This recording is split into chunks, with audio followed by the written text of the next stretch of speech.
வணக்கம் நண்பர்களே, அனைவருக்கும் வணக்கம். ஆளும் வளரணும், அறிவும் வளரணும், அதுதான்டா வளர்ச்சி. என்னடா என்ன அட்டாக் பண்ணி பேசுறீங்க அப்படின்ற மாதிரி நீங்க நினைக்கலாம் நண்பர்களே. குறிப்பாக பார்த்தீங்கன்னா ஒரு சோகமான செய்தி. பன்னீர்செல்வம் இருந்த இடமே தெரியாமல் காணாமல் போய்விட்டார் அப்படின்னே சொல்லலாம்.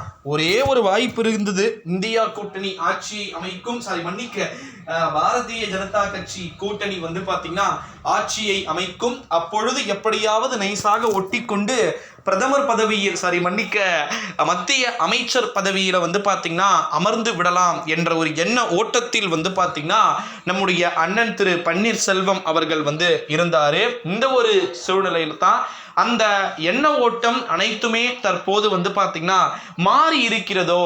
களம் என்பது தற்போது வேறு மாதிரியான திசையை நோக்கிய நகர்வை எடுத்து இருக்கிறதோ என்ற ஒரு பார்வை தான் இங்கு பார்க்கப்பட்டு கொண்டு வருகிறது அப்படின்னே சொல்லலாம் நண்பர்களே. 40,000 வாக்குகள் வித்தியாசத்தை தற்போது தொடர்ந்து பின்னடைவை நோக்கி பார்த்தீங்கன்னா சென்று கொண்டிருக்கிறாரு.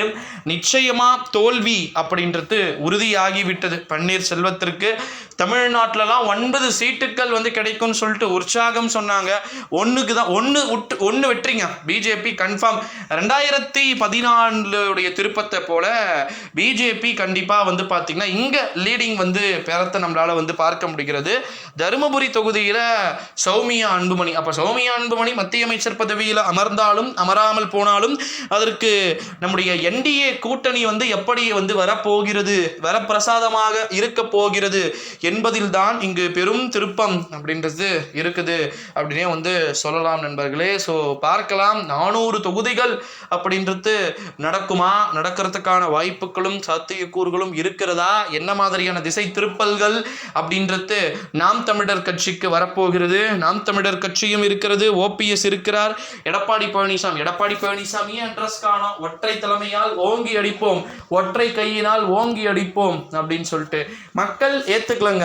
ஓப்பனா சொல்லப்போனா மக்கள் பார்த்தீங்கன்னா என்ன பிரச்சாரத்தை நீங்கள் முன் எடுத்தாலும் கூட நாங்க அதை ஏத்துக்கிற ஒரு மென்டாலிட்டியில இல்ல அப்படின்றத இங்க நம்மளால பார்க்க முடிகிறது. ராமநாதபுரத்துல பன்னீர்செல்வம் கிட்டத்தட்ட ஏறத்தாழ தோல்வியின் பிடியில் சிக்கிக் கொண்டு இருக்கிறார் என்பதைத்தான் இங்கு நம்மளால பார்க்க முடிகிறது அப்படின்னே சொல்லலாம். காலமும் களமும் அனைத்துமே பார்த்தீங்கன்னா தீர்மானிக்கும் யாரு வெற்றியை பெற போகிறார்.